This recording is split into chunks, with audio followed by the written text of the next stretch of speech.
Hello मेरे प्यारे बच्चों, आप सभी कैसे हैं? सभी लोग ठीक ठाक हैं? सबका समाचार ठीक है? चलिए आज हम लोग फिर से एक नया वीडियो का प्रमोशन करने वाले हैं। टॉपिक है 12th physics electrostatics. 12th physics electrostatics का लेक्चर नंबर 14। इसके पहले हम 30 में देख चुके हैं। कूलम्ब्स लॉ से संबंधित न्यूमेरिकल्स देख चुके हैं, बड़े बड़े न्यूमेरिकल्स देख चुके हैं। आज हम लोग देखने वाले हैं इस वीडियो में इलेक्ट्रिक फील्ड। इलेक्ट्रिक फील्ड जिसका हिंदी होता है वैद्युत क्षेत्र या विद्युत क्षेत्र, दोनों एक ही बात है। आप वैद्युत क्षेत्र भी कहेंगे या विद्युत क्षेत्र कहेंगे, दोनों एक ही बात है। इंग्लिश में होता है इलेक्ट्रिक फील्ड। किसी आवेश के चारों तरफ का वह क्षेत्र जिसके अंतर्गत दूसरे आवेश को रखने पर आकर्षण बल यानी अट्रैक्शन फोर्स या विकर्षण बल रिपल्सन फोर्स क्रियाशील होता है। देखिए, एक हम यहाँ चार्ज ले लिए, इसके चारों तरफ एक खास एरिया लिया गया। अगर हम इसके अंतर्गत दूसरा कोई चार्ज रखते हैं, अगर प्लस रखेंगे तो रिपल्सन फोर्स लगेगा, माइनस चार्ज रखेंगे तो आकर्षण फोर्स लगेगा। इसी क्षेत्र के अंदर रख कर देखते हैं, यहाँ रखा गया, इस क्षेत्र के अंतर्गत रखा गया तो देखिए रिपल्सन फोर्स क्रियाशील है। रिपल्सन फोर्स लग रहा है, ये इसको धक्का मारेगा, ये चार्ज इधर जाना शुरू कर देगा। अगर इस क्षेत्र के अलग रखा गया, बाहर रखा गया, बाहर रखे हैं, ये टेस्ट चार्ज है क्यों और प्लस में है, तो कह रहा है कि रिपल्सन फोर्स क्रियाशील नहीं क्रियाशील होता, यहाँ कोई फोर्स नहीं लगेगा। यानी एक खास एरिया होगा, किसी चार्ज के आसपास एक खास एरिया होता है जिसके अंतर्गत दूसरा कोई चार्ज रखा जाएगा, दूसरा कोई आवेश रखते हैं तो उस पर आकर्षण बल या विकर्षण बल क्रियाशील होता है। उसी क्षेत्र को, इस आवेश के चारों के उसी क्षेत्र को हम क्या कहते हैं, बोलिए इलेक्ट्रिक फील्ड कहते हैं।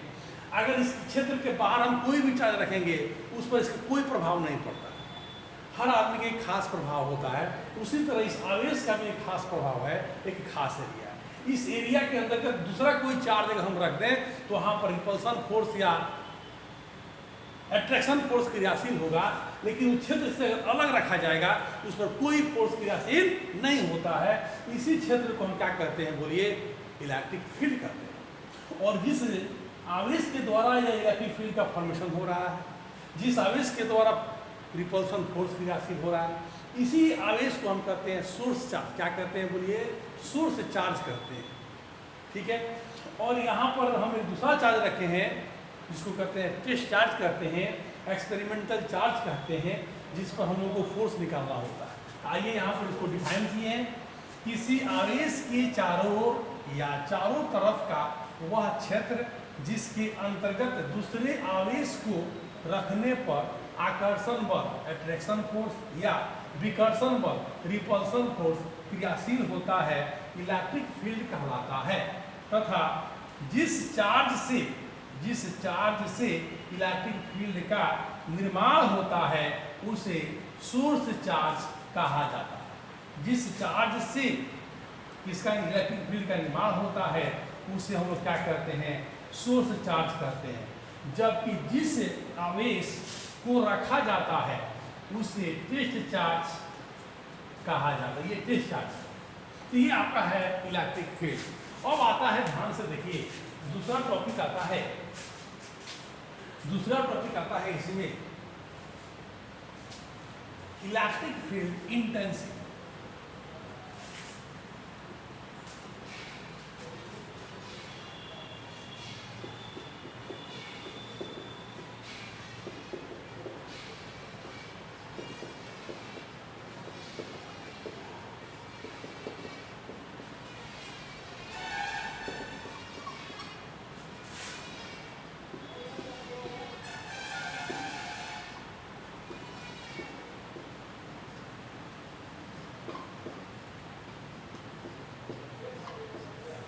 वैद्युत क्षेत्र की तीव्रता डालिए हेडिंग।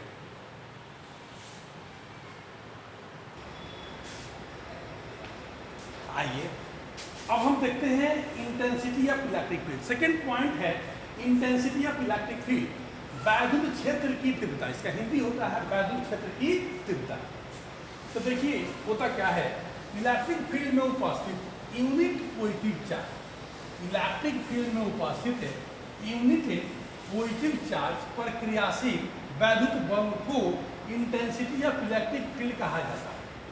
यानी वैद्युत क्षेत्र में हम इकाई धनावेश रखेंगे, इसके द्वारा इस पर जो बल लगेगा उसी बल को हम कहते हैं ई, इलेक्ट्रिक फील्ड इंटेंसिटी कहा जाता है। अब हम यूनिट चार्ज यहाँ रखा गया है, यहाँ क्यू चार्ज है, दोनों के बीच हम बल निकाल सकते हैं कूलम के नियम के अनुसार कि Q1 Q2 upon R square से निकाल लेंगे और जो फोर्स निकलेगा वही ई का मान दे देगा अकॉर्डिंग टू परिभाषा। इलेक्ट्रिक फील्ड में उपस्थित है यूनिट पॉजिटिव चार्ज पर क्रियाशील वैद्युत बल को इंटेंसिटी ऑफ इलेक्ट्रिक फील्ड कहा जाता है। इसे कैपिटल ई द्वारा सूचित किया जाता है, इसे ई द्वारा सूचित करते हैं। यह एक सदिश राशि है, यह वेक्टर क्वांटिटी है। इसकी दिशा वैद्युत बल की दिशा में होती है, जिधर एफ का दिशा होगा उधर ही ए की दिशा, ई की दिशा होती है। इसका एसआई मात्रक न्यूटन पर कूलम होता है, जबकि डायमेंशन फॉर्मूला ml/t-3 ml/t-3 और -1 होता है। आइए जरा हम इसका एक्सप्रेशन देखें। कहता है ये हो गया आपका इलेक्ट्रिक फील्ड, इसमें यूनिट पॉजिटिव चार्ज रख देंगे। यहाँ सेंट्रल चार्ज से इसकी दूरी क्या है आर, सोर्स चार्ज की दूरी मान लेते हैं यार। अब हम यहाँ फोर्स निकालेंगे और वही फोर्स ई का मान दे देगा। देखिए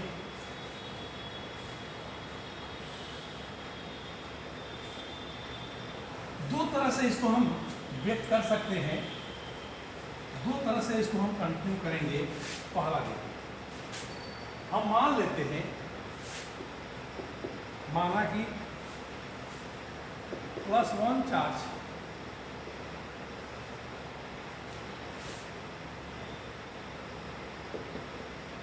की दूरी +q चार्ज से आर, ये देखिए। अब हम यहाँ निकालने जा रहे हैं यूनिट चार्ज पर कूलम्स फोर्स, तो निकालिए। कूलम्स फोर्स कितना होगा, यानी F बराबर होगा K Q1 Q2/RS। F K Q1 का मान है यहाँ पर Q, ये है 1 RS पर, लेकिन अब यह F नहीं हो जाएगा, यह क्या हो जाएगा बोलिए E, यानी यहाँ से E का फॉर्मूला निकल गया KQ/RS। ये देखिए पहला एक्सप्रेशन आया। दूसरा हम देख रहे हैं यहाँ पर, देखिए Q0 चार्ज पर कितना फोर्स क्रियाशील है F, यहाँ निकाल सकते हैं। यहाँ पर देखिए यह फर्स्ट फॉर्म हो गया। सेकंड फॉर्म देखिए, दूसरा इसका Q0 चार्ज पर क्रियाशील बल क्या है, यहाँ माना गया है बल F। ये देखिए Q0 चार्ज पर कितना रिपल्सन फोर्स काम कर रहा है F। इसलिए यूनिट पॉजिटिव चार्ज के लिए अगर निकालेंगे, एक पर निकालते हैं तो कितना बल क्रियाशील होगा F/Q। यूनिट पॉजिटिव चार्ज पर जो बल लगता है उसी को ई कहते हैं, यानी E बराबर निकल गया F/Q। ये एक ई का एक्सप्रेशन हुआ। और यहाँ से आप निकालेंगे तो ये होता है न्यूटन और ये होता है कूलम, न्यूटन पर कूलम हो गया। डायमेंशन फॉर्मूला निकालेंगे तो फोर्स का होता है ml/t-2, आवेश का होता है AT। ऊपर लेकर जाएंगे तो T आके इसमें क्या होगा, ऐड हो जाएगा, ml/t आएगा, इसमें हो जाएगा T-3 और A-1 पावर क्या है इसका 1 है। तो डायमेंशन फॉर्मूला इतना हो गया। और इसको जब वेक्टर फॉर्म में लिखेंगे, वेक्टर फॉर्म में, इसका वेक्टर फॉर्म देखिए, E बराबर है F/Q0। तो वेक्टर फॉर्म जब आप करेंगे यह होगा F/Q। ये इसका वेक्टर फॉर्म देखिए। F/Q0 क्या रहता है E। अगर यहाँ से निकालना चाहें F बराबर निकालना चाहें ये हो जाएगा Q0E। यानी आवेश को जब इलेक्ट्रिक फील्ड से मल्टीप्लाई कर देते हैं तो क्या निकलता है। अब इलेक्ट्रिक फील्ड का फॉर्मूला यह आया है। इसमें आप क्या देख रहे हैं, इसमें आप देख रहे हैं केवल सोर्स चार्ज है, इसमें टेस्ट चार्ज नहीं है, इसमें टेस्ट चार्ज नहीं है। अगर यहाँ से हम चाहे एक्सप्रेशन निकालना यहाँ से भी निकाल सकते हैं। कहने का मतलब ये है मेरे प्यारे बच्चों कि जो ई होता है वह सोर्स चार्ज की मैग्नीट्यूड पर डिपेंड करता है, जितना बढ़ेगा उतना ही ई का मान बढ़ेगा। लेकिन इसके अंतर्गत हम दूसरा कोई चार्ज ले लें, क्यू नॉट ले लें, कुछ भी लें, उसके मान पर डिपेंड नहीं करता है। यहाँ पर 2-3 बातों पर ध्यान देना है। यूनिट पोजिटिव चार्ज पर इसके द्वारा जो फोर्स लगा वो एफ निकालिए के क्यू अपॉन आर स्क्वायर, दूरी क्या है बोलिए आर है, उस कंडीशन में ई का मान यहाँ इतना आ गया। यहाँ से 2-3 पॉइंट निकलेंगे। पहला पॉइंट यह होता है ई का मान किस पर निर्भर करेगा, सोर्स चार्ज पर निर्भर करता है। ई का मान रखे गए आवेश पर निर्भर नहीं करता है। तो यहाँ पर 2-3 पॉइंट, और यहाँ पर आपका आ गया E equal to F upon Q naught. तो 2-3 फॉर्म है, उतारिए इसको, पहले इसको दिखाइए। और यहाँ पर दिखा सकते हैं ई का मान सोर्स चार्ज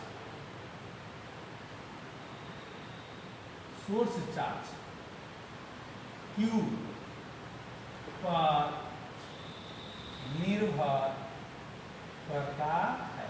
दूसरा पॉइंट, ई का मान इलेक्ट्रिक फील्ड में उपस्थित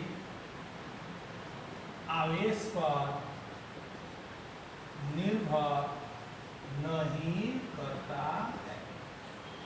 यानी यूनिट पॉजिटिव चार्ज पर जो फोर्स काम करते हैं उसी को कहते हैं इलेक्ट्रिक फील्ड। जैसे यहाँ पर दिखाइए क्यू नॉट चार्ज रखा गया है, फोर्स कितना काम कर रहा है एफ, तो लिख सकते हैं क्योंकि क्यू नॉट चार्ज पर क्रियाशील बल बराबर एफ, इसलिए यूनिट पॉजिटिव चार्ज पर क्रियाशील बल या क्यू नॉट नीचे आ जाएगा। इसी को हम कहते हैं E equal to F by Q naught. और ये यहाँ से यूनिट निकालेंगे, एफ का होता है न्यूटन और क्यू का होता है कूलम, और इसका डायमेंशन इतना, इसका डायमेंशन इतना, तो न्यूटन पर कूलम इसका ऐसा यूनिट हो गया, डायमेंशन समझ निकल गया। अगर हम यूनिट चार्ज ले लें आर दूरी पर, यहाँ पर देखिए लेट प्लस क्यू चार्ज की दूरी प्लस क्यू चार्ज से क्या है आर है, तो कूलम्स फोर्स से निकालेंगे एफ इक्वल टू के Q1 Q2 by are square. के तो आएगा कांस्टेंट है, Q1 का मान Q हो जाएगा, Q2 का मान +1 हो जाएगा, और ये जो फोर्स है E का मान दे देगा के Q अपॉन आर स्क्वायर। और ये जो एक्सप्रेशन है यहाँ देखिए E का मान किस पर निर्भर करेगा, E का मान Q के मान को निर्भर करेगा। जितना ही Q बढ़ेगा उतना ही E बढ़ेगा। और दूरी पर क्या होता है, व्युत्क्रमानुपाती होता है, दूरी बढ़ने के साथ साथ ई का मान क्या होता है बोलिए घट जाता है। इसको हम बाद में लेते हैं, तो पहले इसको नोट कीजिए फटाफट। यहाँ से डायग्राम बनाएंगे, 1, तब ये 2, तब यहाँ आएंगे 3, तब यहाँ आएंगे 4।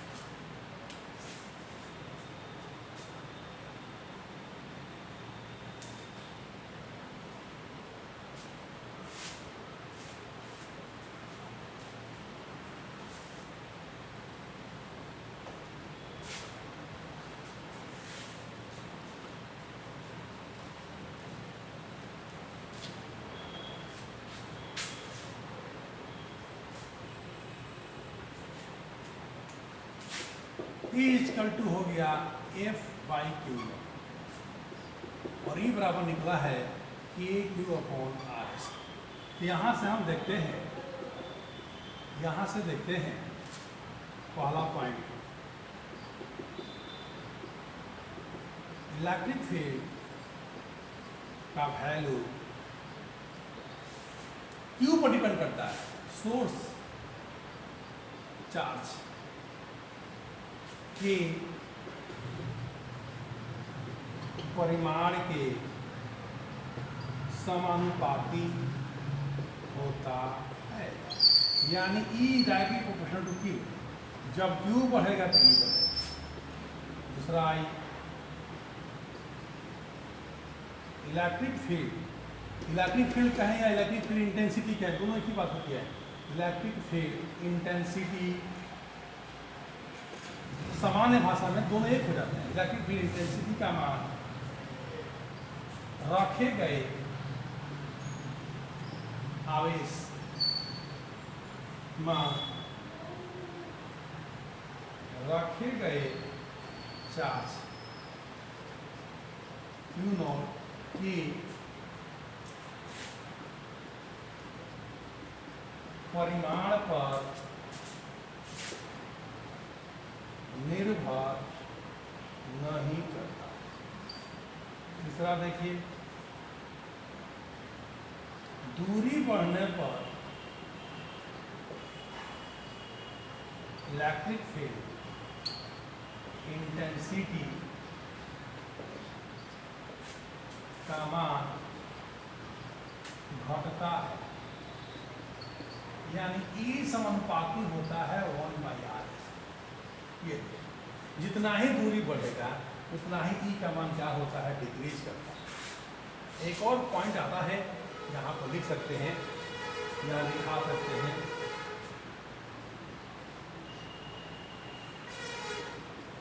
इलेक्ट्रिक लाइंस फोर्स, बाद में मिलेगा, इलेक्ट्रिक लाइंस फोर्स पर खींची गई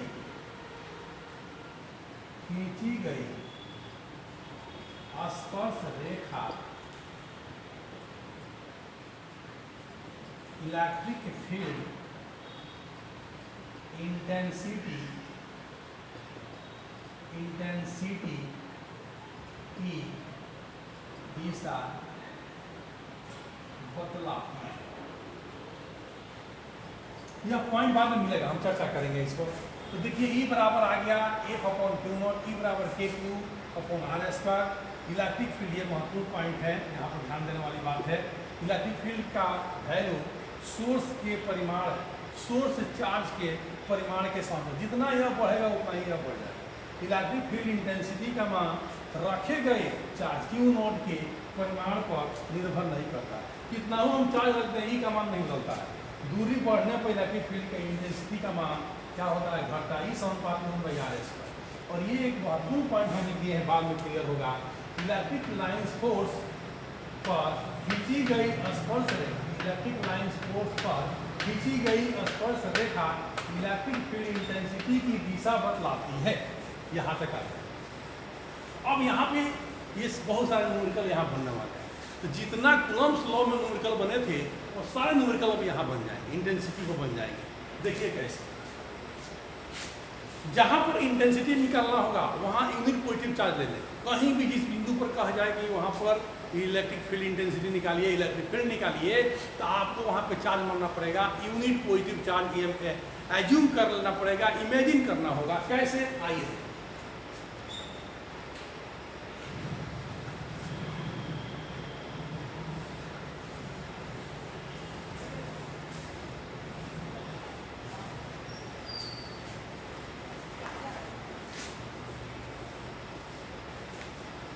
सारे क्वेश्चन यहाँ पर रिपीट करेंगे, जितने क्वेश्चन हैं वो सब यहाँ पर रिपीट करने वाले हैं। जैसे find the resultant electric field,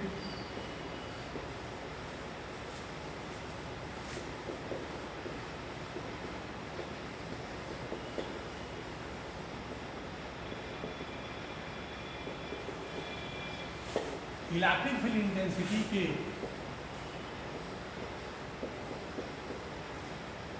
परिणामी को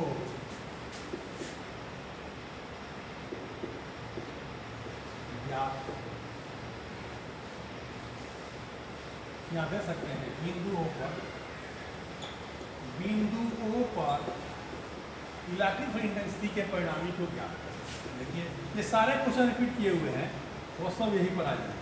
जैसे यहाँ 5 microcoulomb plus 5 microcoulomb plus 5 microcoulomb, और ये हो गया सेंटर। तो यहाँ पर निकालना है आपको इंटेंसिटी, तो मानना पड़ेगा कि यहाँ +1 चार्ज है ऑलरेडी, फिर वही हाल हो जाएगा। देखिए इसके द्वारा निकाल लेंगे। दूसरा देखिए डायग्राम, जितना क्वेश्चन बना है कूलम्ब्स लॉ पर वो सारे क्वेश्चन यहाँ बन जाएंगे। ABCD, अगर यह 1 मीटर है, इसका साइड हम मान लेते हैं 10 मीटर, इसका साइड मान लिया हमने। ये देखिए 1 मीटर है,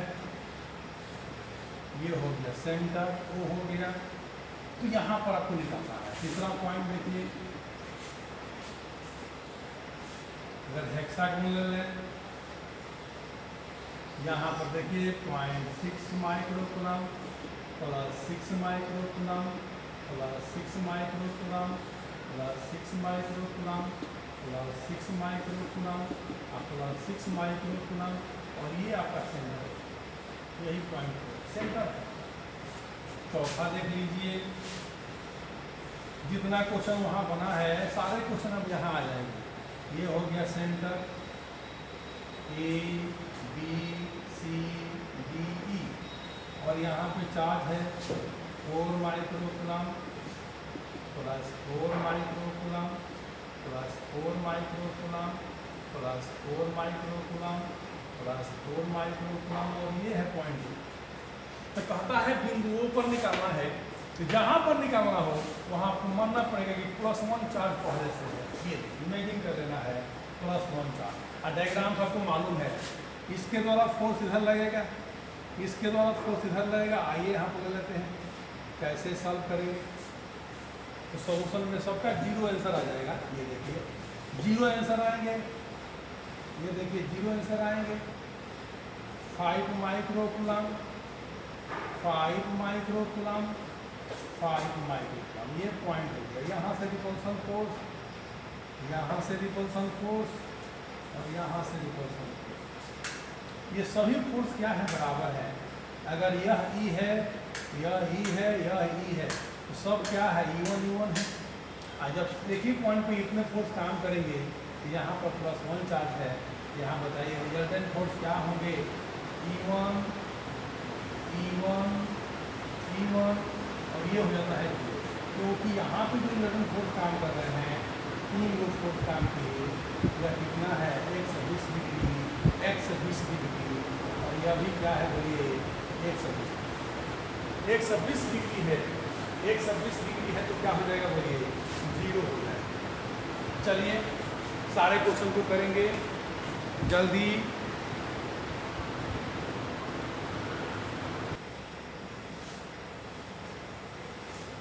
सबका आंसर 0 आएगा।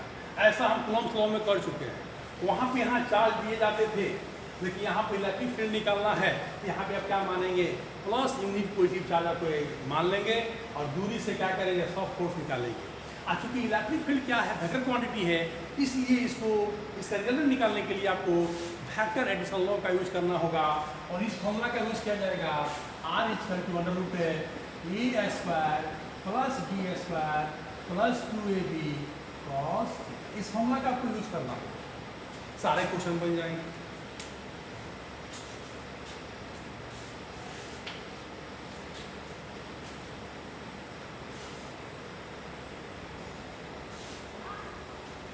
आइए, numerical related to electric field. Electric field से संबंधित न्यूमेरिकल, बहुत तरह के न्यूमेरिकल बनते हैं।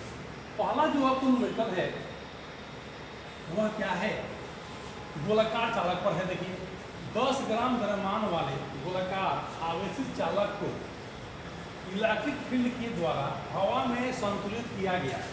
हवा में संतुलित किया गया है। यदि गोलाकार चालक पर उपस्थित आवेश का परिमाण 2 माइक्रोकूलम हो तो इलेक्ट्रिक फील्ड इंटेंसिटी ज्ञात है, ई का मान निकालते हैं। यानी यहाँ पे आपका ये चार्ज बॉब है, और इलेक्ट्रिक फील्ड में इसको बैलेंस किया गया है, यानी नीचे से ऊपर क्या है इलेक्ट्रिक फील्ड, यह ई हो गया, और ये आपका बॉडी हो गया। तो कहता है बैलेंस किया जाएगा, इलेक्ट्रिक फील्ड का मान क्या होगा, ये इसके लिए डायग्राम बन जाएंगे। दूसरा देखिए क्या करता है, यह सिंपल पेंडुलम पर आधारित क्वेश्चन है, बढ़िया क्वेश्चन है। एक सिंपल पेंडुलम जिसकी लंबाई क्या है L है, बॉब का मास क्या है M है, तथा चार्ज प्लस Q है। यदि हवा में सिंपल पेंडुलम का टाइम पीरियड क्या है T है, हवा में सिंपल पेंडुलम का टाइम पीरियड T है हो तो इलेक्ट्रिक फील्ड E में दोलन करने पर आवर्त काल का व्यंजक ज्ञात करें। ये 2 क्वेश्चन अभी दिखाया गया है, आगे फिर देखेंगे। तो देखिए पहले इसको बनाते हैं फिर इसको बनाते हैं। तो सबसे पहले क्वेश्चन में दिया क्या गया है, क्वेश्चन में दिया गया है, ध्यान दीजिएगा, M का मान दिया गया है और Q का मान दिया गया है, और आपको E निकाल दें। चलिए पहला का सोल्यूशन देखते हैं। पहला का सोल्यूशन देखते हैं।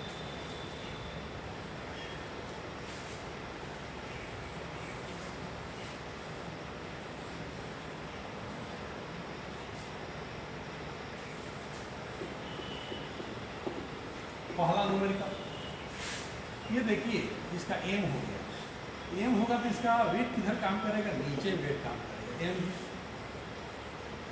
और इस पर चार्ज दिया गया है Q 2 माइक्रोकूलम, 2 × 10⁻⁶ कूलम। और ये बैलेंस कैसे हो गया, जब नीचे से ऊपर इलेक्ट्रिक फील्ड देंगे, इलेक्ट्रिक मतलब यहाँ प्लस होगा, इलेक्ट्रिक फील्ड ई उत्पन्न हो रहा है, यह इसके और इसके दोनों के बीच रिपल्सन फोर्स काम करेगा, इसके बीच रिपल्सन फोर्स काम करेगा, यहाँ पे इलेक्ट्रिक फील्ड ई निकाल देना है, यहाँ पे इलेक्ट्रिक फील्ड के कारण फोर्स लगेंगे और एक इसका वेट फोर्स लग रहा है, वेट फोर्स लग रहा है, और ये दोनों क्या होंगे बोलिए, बैलेंस हो जाएंगे। नीचे से ऊपर लगेंगे किसके चलते फोर्स, यहाँ फोर्स लगेंगे ई के चलते, और वो फोर्स इस पर कितना लगेगा, क्यू मालूम है, ई × क्यू हो जाएगा। ध्यान दीजिए, तो दो तरह के फोर्स लगेंगे, यहाँ पर लिखते हैं वेट ऑफ बॉडी कितना है, m × m का मान कितना दिया गया है, यहाँ देखिए m है 10 ग्राम, यानी 10 × 10⁻³ kg हो गया। q का मान है 2 माइक्रोकूलम, 2 × 10⁻⁶ कूलम हो जाएगा, और आपको इलेक्ट्रिक फील्ड निकाल देना है। तो चलिए वेट हो जाएगा mg, इक्वेशन फर्स्ट डाउनवर्ड होगा नीचे की तरफ, और यहाँ पर force due to electric field, electric field के कारण फोर्स क्या होगी A, और ये होगा Q × E हो जाता है, Q × फॉर्मूला निकाल चुके हैं, ये 2 हो जाएगा, और दोनों इक्विलिब्रियम में है। फॉर बैलेंस स्टेट के लिए क्या होंगे, दोनों बराबर हो जाएंगे, ये नीचे से अपवर्ड होगा, ये अपवर्ड नीचे से ऊपर, और ये डाउनवर्ड, दोनों इक्वल होंगे तो Q × E बराबर हो जाएगा mg, और यहाँ से E का मान निकल जाएगा, वो हो जाएगा mg/Q। अब सबका मान यहाँ पर रखिए और सॉल्व कर दीजिए, तो सबका मान रखेंगे, m का मान बोलिए कितना है, m का मान है, यहाँ पर जब आप सॉल्व करेंगे ये कितना आ जाएगा, 1 है, सॉल्व करेंगे 10⁻² kg आ जाएगा, तो 10⁻² ले लीजिए, g का मान होता है 9.8 ले लेते हैं, और यहाँ q का मान कितना है बोलिए, 2 × 10⁻⁶ सॉल्व कीजिए इसको, इसे करके 5 हो जाएगा, ये ऊपर जाएगा 4, जब सॉल्व करेंगे ध्यान दीजिएगा यहाँ पर e का मान कितना आ जाएगा, 5 × 10⁻, ऊपर जाएंगे प्लस में 2, कितना न्यूटन पर कूलम, कितना इलेक्ट्रिक फील्ड हो जाएगा। तो देखिए पहला काम सॉल्यूशन कर दिए, यहाँ से 1 नंबर, और यहाँ आइए 2 नंबर, और ये आपका आंसर होगा 3। ये क्वेश्चन बहुत बढ़िया है। आइए ये सिंपल पेंडुलम में क्वेश्चन दिया गया है, टाइम पीरियड पर दिया गया है, इसको देखिए, नोट कीजिए।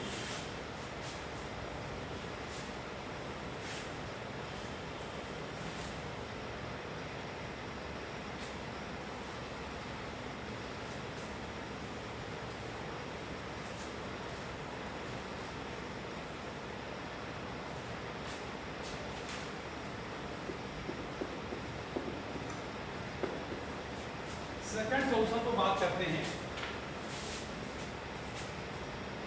क्या क्या दिया गया है, मास ऑफ बॉल स्मॉल है, length of ball, time period in air, हवा में टाइम पीरियड कितना है t,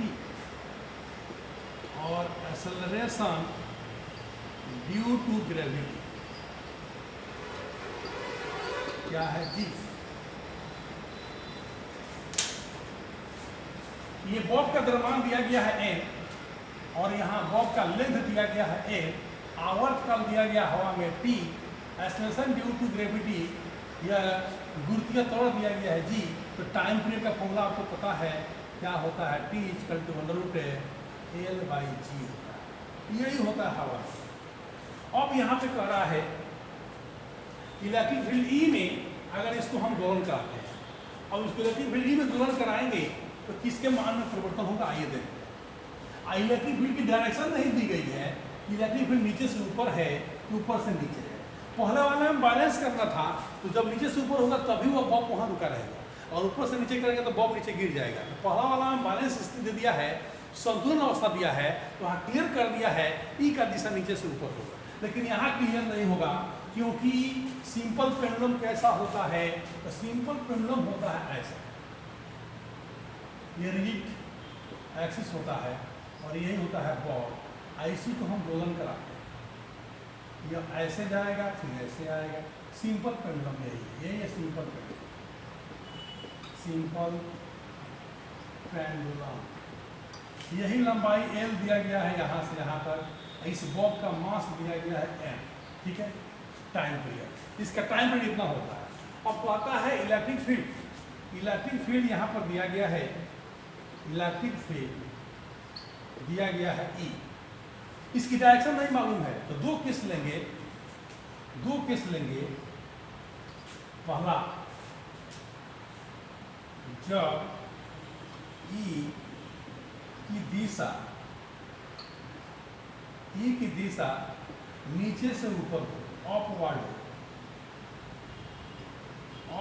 हो, तो नीचे से ऊपर हो तो क्या होगा, जब नीचे से ऊपर आप करोगे, यहां ध्यान से देखो, जब नीचे से ऊपर आपको ई लगेगा तो ऊपर से नीचे जो जी लग रहा है एक्सेलरेशन, इसका मान घटेगा, यह ई की दिशा है, तो कितना घटेगा यहाँ आएगा। जब हम बॉब की बात करते हैं, मास m है, तो हम मान लेते हैं इसका एक्सेलरेशन क्या है, ई है। तो देखिए नीचे से ऊपर जो फोर्स काम करेगा, इस पर चार्ज भी दिया गया है। चार्ज बॉब पर कितना है, चार्ज है, चार्ज ऑन बॉब दिया है Q, ये देखिए। तो चार्ज निकाले, यहाँ पे एक्सेलरेशन निकालने जा रहा है, तो पर निकालते हैं एक्सेलरेशन, तो फोर्स चार्ज हो गया, यह इसको रिपेल करेगा, नीचे से ऊपर उठाने का प्रयास करेगा, यानी ये फोर्स लगाएगा नीचे से ऊपर, और ऊपर से नीचे फोर्स कौन लग रहा है, बोलिए, इसका mg लगेगा, एक फोर्स लग गया F1, और नीचे से ऊपर जो फोर्स लगेगा वह होगा Fe, इलेक्ट्रोस्टैटिक फोर्स। नीचे से ऊपर जो फोर्स काम करेगा, ध्यान दीजिए, नीचे से ऊपर फोर्स काम करेगा वह ई के द्वारा, ई हो जाएगा Fe, और यह कितना होगा, आवेश यहाँ पर Q है इस पर, तो E इंटू Q इंटू ई काम करेगा, देखिए Q इंटू नीचे से ऊपर, और ऊपर से नीचे कौन फोर्स काम कर रहा है, mg। तो रिजल्टेंट फोर्स क्या होंगे, एक्सेलरेशन निकाल लेंगे। तो हम यहाँ पे क्या करेंगे, रिजल्टेंट फोर्स निकालते हैं, पहला केस। तो रिजल्टेंट फोर्स क्या होगा, resultant force on Bob, resultant force on Bob क्या होगा, बोलिए, ऊपर से नीचे जो फोर्स काम कर रहा है mg माइनस QE हो जाएगा, और यही होता है मास इंटू एक्सेलरेशन।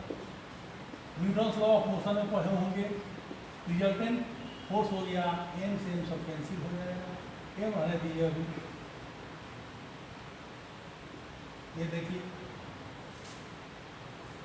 अब यहाँ से आप ma का मान निकाल लीजिए, mg minus QE by m, दो भागों में बांटिए, mg by m minus QE by m से m कैंसिल, और यहाँ पे रिजल्टेंट निकल गया g माइनस QE बाई, यही रिजल्टेंट एक्सेलरेशन निकल गया, रिजल्टेंट एक्सेलरेशन, यानी यह मान दे देगा g डैश का मान दे देगा। जब ऊपर के तरफ ई लग रहा है तो जो g का मान यहाँ g था, अब यहाँ हो गया g डैश, और g डैश का मान दे देगा a, और a का मान आ जाएगा इतना, इसको वहाँ उठा के रख दीजिए। तो देखिए कितना आ जाएगा, इस केस में टाइम पीरियड देखिए कितना हो जाएंगे, टाइम पीरियड t डैश ले लेते हैं या t1 ले लेते हैं, तो देखिए 2 पाई होंगे, √L होंगे, और यहाँ हो जाएंगे g डैश, t1 रहेंगे, 2 पाई रहेंगे, √L रहेंगे, और g डैश का मान वहाँ से रखेंगे g minus Q E upon M हो जाएगा। क्योंकि नीचे से ऊपर है, दिशा अपोजिट है, इसीलिए यहाँ पर माइनस हो गया। ध्यान देने वाली बात है, माइनस क्यों आया? क्योंकि ये है नीचे से ऊपर, ऊपर से नीचे ये है, तो T1 का मान इतना आ गया। कब? जब अपवर्ड दिशा में विकासित हो, तो पहला केस। सेकेंड केस में यही प्लस हो जाएगा, देख लीजिए, नोट कीजिए फटाफट, बढ़िया क्वेश्चन है। सेकेंड केस में देखिए यही प्लस हो जाएगा। सेकेंड केस, दूसरा केस, जब ई की दिशा किधर हो? डाउनवर्ड हो। डाउनवर्ड हो तो नीचे हो तो क्या होगा? देखिए, तो नीचे होगा तो हम प्लस हो जाएंगे। ध्यान दीजिए, यहाँ से सीधे आ जाएगा आपका ए का मान जी प्लस क्या हो जाएंगे? क्यू ई बाई एम हो जाएंगे, यह ए का मान। और यहाँ पर यही जी डैश का मान दे देगा। और यहाँ पे टाइम पीरियड T2 का अगर निकालना हो तो 2 pi under root L upon G plus Q E by M हो जाएंगे। ऊपर से नीचे होगा तो डूब जाएगा, और नीचे से ऊपर होगा तो माइनस हो जाएगा। ये बहुत ही महत्वपूर्ण क्वेश्चन है, ध्यान देने वाली बात है। गाड़ी